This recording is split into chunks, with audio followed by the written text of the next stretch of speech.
We have mics right there in the middle. All we ask is that you come to that mic, make sure you introduce yourself, and ask your question to the fighter. Oliver Salt for Daily Mail. Gervonta, a lot of boxing fans aren't happy with the fact you've taken this fight rather than the Roach rematch, fights with the likes of Shakur, Devin Haney, Teofimo, etc. What do you make of that reaction? And can we still expect to see those fights? Why should I care? What they think? When y'all switch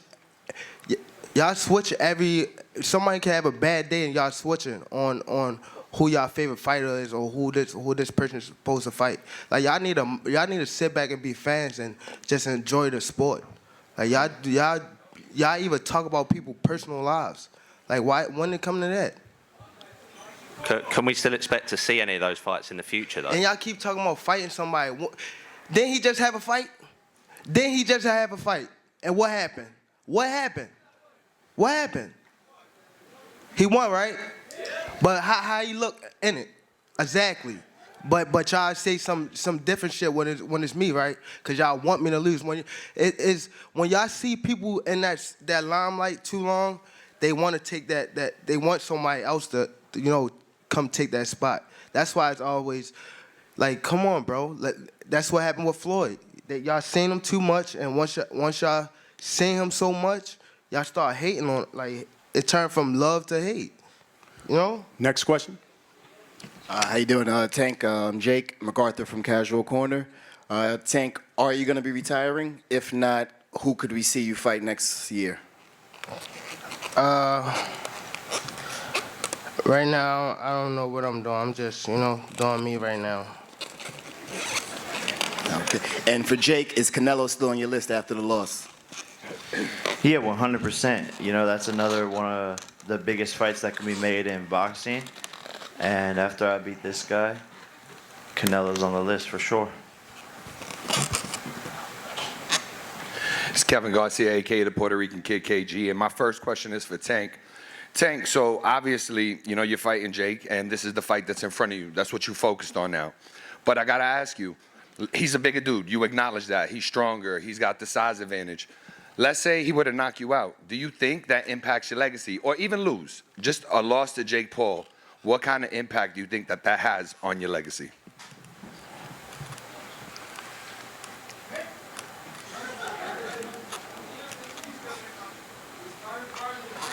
I'm not really, I'm not sure. I'm not really big on it. I don't really, care at this moment. So you're not concerned that a loss to Jake Paul would mean anything to you at all? It doesn't stop anything? Why should I? Got you. He gonna still have his poodle after the loss. My follow-up question is for you, Jake. Jake, look, in the Mike Tyson fight, fans debate whether you were pulling back a little bit or whatever the case might have been with the outcome to it. In this fight, is it your intention to make up for that a little bit? Do you want to knock, Tank out? And is it a little bit about making up for maybe not doing that against Tyson? Yeah, 100%. I haven't got a knockout in a long time, so I'm itching. It's been a couple of fights, and I believe truly I've manifested. I've saw the vision of him getting knocked out and highlight real KO, and I'm just excited to be able to deliver that for the fans and have one of the another most viral knockouts ever. Hello, Gervonta and Jake Paul. My name is Brian Lima, and I have a question for both of you. So we all know you guys are fighting on Friday, November the 14th. But the one question I have for both of you is, Jake, starting off with you, what made you wanted to fight a fighter like Gervonta Davis, who's been doing it his entire life? Knockout power, pinpoint accuracy, everything, etc.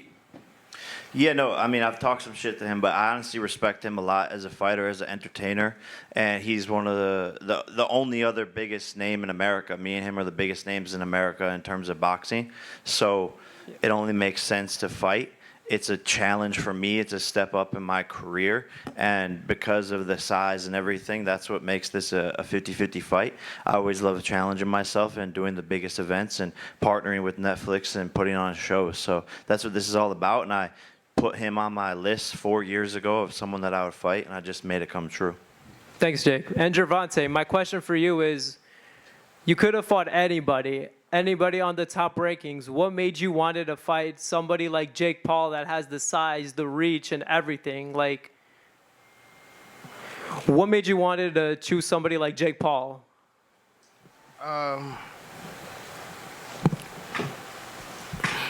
Just testing myself, you know. We got the opportunity, you know. They came and said they wanted to, you know, get it on, so we let the ends meet. Thank you, Jake Paul, and thank you, Gervonta Davis. Hey, what's up? My name is Edwin, representing that Boxing Voice, TBV. My first question is to Gervonta. Gervonta, a lot of people have stepped up to beat the fighter that is Jake Paul. Why is it that you think that you can be that fighter? And if anything, do you think you can stop him? Say it one more time. I'm sorry. I said that a lot of fighters have stepped up to fight Jake Paul, and a lot of fighters claimed that they were going to be the fighter to stop him. What makes you think that you can be the fighter to stop him? And if you can stop him, do you think you can stop him? Yeah, for sure. I think I can stop him. One more I'm much quicker than him. He's much stronger, much bigger, but we all know that tall fighters is a taller fighter. A shorter person is hard to fight a taller person. So, I mean, well, a taller person is hard. It's hard to fight a shorter person. So, we know he's gonna be definitely frustrated. You know, he's slower. You know, his arm reach not that much longer. We just gotta wait and see until we get in there and test the waters. But I'm for sure though that he decent and he gonna hold up for a couple rounds. But once it get hot in there, you know how things play out. All right.